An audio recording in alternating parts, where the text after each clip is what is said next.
Salam Indonesia, salam Nusantara dari Sabang sampai Merauke, dari Miangas sampai Pulau Rote. Mantaplah iman kita, mantaplah kasih kita, mantaplah pengharapan kita tentunya dalam Yesus Kristus menjadi Tuhan dan Juru Selamat kita dan Juru Selamat dunia. Jangan katakan bahwa Yesus bukan Tuhan, jangan katakan pula bahwa Yesus itu bukan Juru Selamat. Dia adalah Tuhan, Dia adalah Juru Selamat. Kalau engkau percaya, engkau akan diselamatkan. Kalau tidak percaya, engkau akan dihukum. Karena Yesus sudah berkata, akulah jalan dan kebenaran dan hidup, tiada seorang sampai kepada Allah kalau tidak melalui aku. Dan Petrus berkata, dan keselamatan tidak ada dalam siapapun juga selain dalam Dia, Yesus Kristus. Karena di bawah kolong langit ini tidak nama lain yang diberikan kepada manusia yang olehnya kita diselamatkan. Dan karena begitu besar kasih Allah akan dunia ini, sehingga Ia mengaruniakan anaknya yang tunggal, supaya setiap orang percaya kepadanya tidak binasa melainkan beroleh hidup yang kekal. Dengan hati percaya engkau dibenarkan, dengan mulut mengaku engkau diselamatkan. Kiranya Roh Kudus membantu kita untuk mengalami restorasi, pemulihan di dalam Kristus Yesus. Puji nama Tuhan. Yang sudah percaya tetap dikuatkan oleh Tuhan. Semoga kekuatan Tuhan, kekuatan Roh Kudus, kekuatan firman akan terus mengikuti langkah-langkah hidup kita dalam menjalani pagi ini sampai nanti malam kita beristirahat. Kiranya Tuhan Yesus memberkati. Mari kita berdoa. Terima kasih Tuhan, kami percaya firman-Mu adalah kekuatan Allah yang menyelamatkan kami, yang dimana Alkitab memberikan banyak manfaat dalam hidup kami. Dalam nama Yesus kami percaya Kau akan menyatakan segala kekuatan bagi kami. Dalam nama Yesus, haleluya, amin.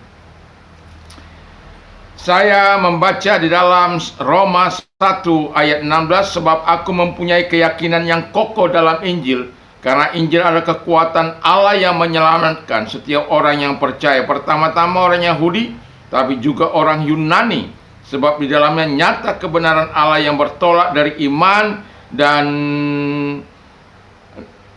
memimpin kepada iman, seperti ada tertulis, orang benar akan hidup oleh iman. Puji nama Tuhan. Dan tentu kita sebagai orang yang percaya, kita memiliki yang kuasa Allah yang sangat luar biasa melalui firman-Nya. Dan tema saya berikan, Alkitab memiliki kuasa mengubah kehidupan. Kemarin saya bercerita soal bagaimana kalau orang-orang hidup di dalam masa-masa yang sukar, masa yang liar, masa yang ganas, masa yang tidak terkendali, bangsa yang sangat sulit dipikul dan lain sebagainya. Karena apa? Situasi, kondisi orang mencintai dirinya sendiri, mencintai uang, tidak tahu berterima kasih, tidak tahu mengampuni, tidak mau memaafkan, dan banyak hal yang kita bisa baca dalam 2 Timotius 3 itu, di mana firman Allah mengatakan kepada kita, begitulah kehidupan manusia di akhir zaman, dan suka berkhianat, tidak berpikir panjang, berlagak tahu, lebih menurut hawa nafsu daripada menuruti lahiriah, menuruti Allah. Secara lahiriah mereka melakukan ibadah mereka, tapi mereka memungkiri kekuatan Allah. Dan situasi yang demikian, Anda, saya, kita semua tidak akan pernah bisa mengubah situasi yang seperti ini. Dan kita perlu kekuatan Allah. Kita perlu firman Allah ini yang akan menolong kita untuk memberitakan kasih karunia. Karena kita tahu bahwa Alkitab katakan bahwa, tadi tema saya sudah berikan, Alkitab memiliki kuasa mengubah kehidupan. Karena apa? Alkitab adalah kekuatan Allah atau kuasa Allah untuk menyelamatkan. Jadi kekuatan Allah yang mampu membolak-balik hati manusia, yang mampu membuat firman Allah itu, yang mampu membuat manusia yang bejat, yang manusia yang keras kepala, manusia yang tegar tengkuk, menjadi orang yang berkenan di hadapan Allah. Itu sebabnya Paulus berkata bahwa aku yakin bahwa Injil itu adalah kekuatan Allah, dan itu telah dibuktikan bagaimana dia hidup sebelum mengenal Alkitab atau sebelum mengenal firman Allah di dalam kehidupannya. Dan itu sebabnya dia yakin sekali akan kekuatan Allah itu. Dia yakin sekali akan firman Allah yang begitu dahsyat. Itu sebabnya dia berkata bahwa Alkitab itu adalah kekuatan Allah atau kuasa Allah untuk menyelamatkan umat manusia dari kehancuran, dari keburukan moral, dari kebejatan moral, dan lain sebagainya. Pertama-tama orang Yahudi, dan kemudian orang Yunani, orang-orang Pasik, orang apapun itu, sebut saja. Ketika orang menikmati kuasa firman Allah itu, mereka yang tadinya tidak berkenan akan menjadi berkenan di hadapan Allah. Jadi kuasa Allah itu mampu mengubah. Kuasa Allah itu mampu mengubah, membolak-balikkan hati manusia yang keras menjadi lembut, yang benci menjadi penuh dengan kasih, yang tidak taat menjadi taat dan melakukan menuruti kehendak Allah. Kenapa? Injil itu adalah kekuatan Allah. Alkitab itu adalah kekuatan Allah. Firman Allah itu adalah kuasa Allah yang menyelamatkan. Yang kedua, kata firman Allah sebagaimana yang kita baca, bahwa Alkitab itu adalah kebenaran Allah. From faith to faith. Artinya bahwa from start to finish, Tuhan telah mengumumkan, mendeklarasikan bahwa manusia di dalam Dia menjadi benar. Ketika engkau percaya kepada Yesus, engkau dibenarkan. Karena apa? Injil itu adalah kebenaran Allah. Nah, kalau Injil itu adalah kebenaran Allah, maka hiduplah sesuai dengan kebenaran itu. Hiduplah sesuai dengan apa yang ditunjukkan Allah kepada kita. Yang ketiga, kata firman Allah, bahwa Alkitab itu memimpin kepada iman. Iman timbul dari pendengaran firman Kristus. Roma 1 ayat 17. Jadi ketika kita hidup oleh iman, maka Alkitab mengatakan, ayat 17 dikatakan bahwa orang benar itu hidup oleh imannya. Dan kenapa kita hidup oleh iman?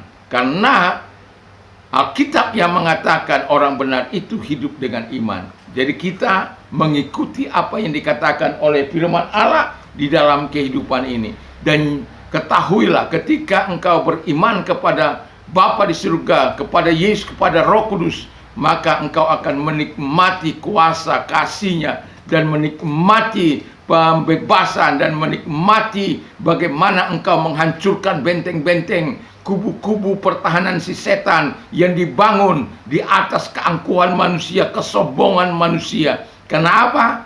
Iman mulai yang menghancurkan pekerjaan-pekerjaan si jahat. Iman mulai yang meruntuhkan tipu daya dari si iblis itu. Dan itulah sebabnya saya mau katakan kepada kita bahwa Alkitab itu memimpin engkau kepada iman. Dan yang terakhir, kata firman Allah, bahwa Alkitab itu memimpin kepada hubungan yang harmonis dengan Bapa karena Yesus Kristus.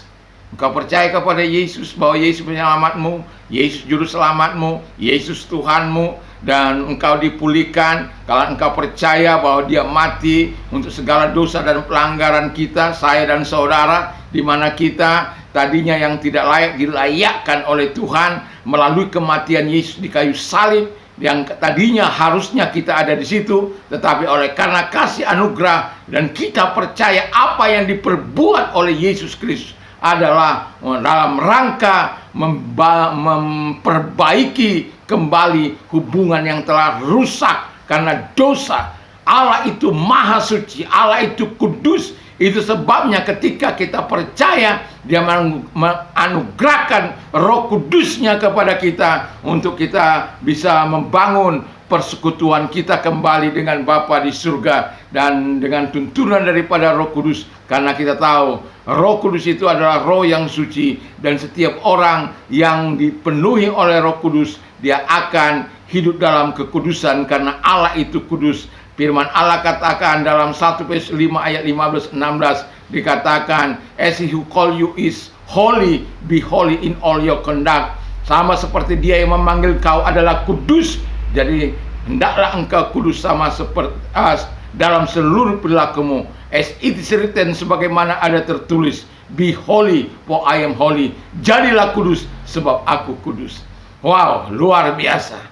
Dan kekudusan yang Tuhan berikan kepada kita bukanlah kekudusan karena kekuatan kita, karena kemampuan kita, karena kebisaan kita. Tidak, sama sekali tidak.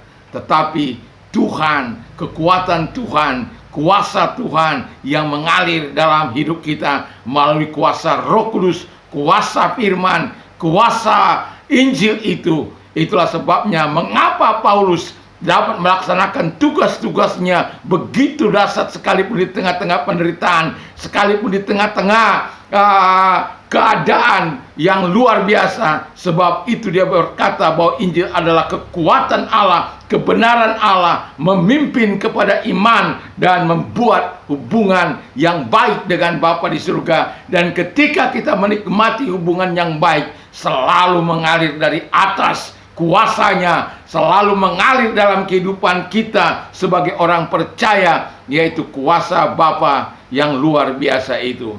Ingatlah bahwa ketika Alkitab engkau baca, jangan hanya kau baca tidak menerima maknanya. Sadari bahwa Alkitab itu adalah firman Allah dan penuh dengan kuasa Allah. Kalau engkau berdoa dengan sungguh-sungguh penuh penyerahan, saya yakin dan percaya engkau akan menikmati kuasa firman itu. Anda mungkin akan terseduh-seduh, mungkin akan menangis ketika Anda membaca firman Allah, karena firman Allah itu hidup, roh yang memberikan kehidupan. Huruf-huruf ini memang mati, tapi karena firman Allah, roh itu menghidupkan firman itu dalam hatimu. Sehingga ketika roh itu menghidupkan firman Allah dalam hatimu, engkau tidak lagi menjadi mayat hidup, tetapi engkau menjadi sungguh-sungguh orang-orang yang berpotensi untuk melakukan apa yang baik dan benar. Orang-orang yang melakukan kehendak Allah, orang-orang yang hidup menyenangkan hati Allah. Doa dan harapan saya, kita mengalami perubahan sama seperti Paulus mengalami perubahan oleh karena kuasa Injil itu. Dan kita juga sebagai orang yang percaya kepada Yesus, kita mengalami kuasa Injil itu. Kita sudah bisa melihat bagaimana hidup kita sebelum berada dalam kuasa Injil. Hidup kita dalam kegelapan, tapi setelah kita menerima Yesus sebagai Tuhan, Injil itu menjadi kekuatan yang supranatural, menjadi kekuatan yang dahsyat, yang kalau orang-orang yang sungguh-sungguh, dia akan mengalami terobosan yang akan dikerjakan oleh Roh Kudus melalui firman-Nya. Kiranya Tuhan Yesus memberkati kita supaya kita tetap menyerahkan hidup kepada Dia. Mari kita tunduk kepala dan kita berdoa. Terima kasih, biarlah firman-Mu mengubah kami. Alkitab, firman-Mu selalu ada dalam hidup kami, karena Alkitab itu adalah kitab suci, adalah firman-Mu sendiri. Terima kasih Bapa di surga. Dan kami juga berdoa kepada yang sakit dalam nama Yesus, kiranya Allah yang baik dalam nama Yesus hadir kepada mereka, menjangkau mereka. Karena kami tahu Tuhan, kami percaya Engkau tidak mengenal jarak, ruang maupun waktu. Di sini kami berdoa saat mereka percaya. Di pagi ini Engkau mampu datang kepada mereka, menguatkan mereka dalam nama Yesus. Segala sakit penyakit yang mereka dari aku perintahkan keluar, dan oleh bilu-bilu daripada Tuhan Yesus Engkau sembuh. Terima kasih Bapa di surga. Dan bagi mereka yang mengalami banyak hal, penderitaan yang luar biasa dalam hidup mereka, yang berdoa kiranya Tuhan menolong, kiranya Tuhan memimpin mereka, sehingga mereka tetap hidup di dalam anugerah-Mu, tetap hidup dalam kuasa-Mu. Dan Tuhan Bapa di surga, mereka tidak menyimpang dari kebenaran walaupun di tengah-tengah kesulitan. Karena ketika Engkau firman-Mu sudah berkata, marilah kepadaku hai kamu yang letih lesu dan berat, aku akan memberikan kelegaan bagimu. Kalau engkau orangnya, mari angkat kedua belah tangan kita berdoa. Tuhan Yesus, lihat tangan-tangan yang diangkat kepadamu. Tuhan tolong mereka, sehingga mereka tetap hidup dalam anugerah-Mu, tetap hidup dalam kekuatan-Mu, karena pertolongan Tuhan pasti datang kepada mereka. Terima kasih buat pertolongan-Mu, kasih-Mu kepada mereka, kepada kami semuanya. Di dalam nama Yesus, sehingga setiap kami memuliakan Engkau. Terpujilah Engkau, kami bersyukur dan berdoa.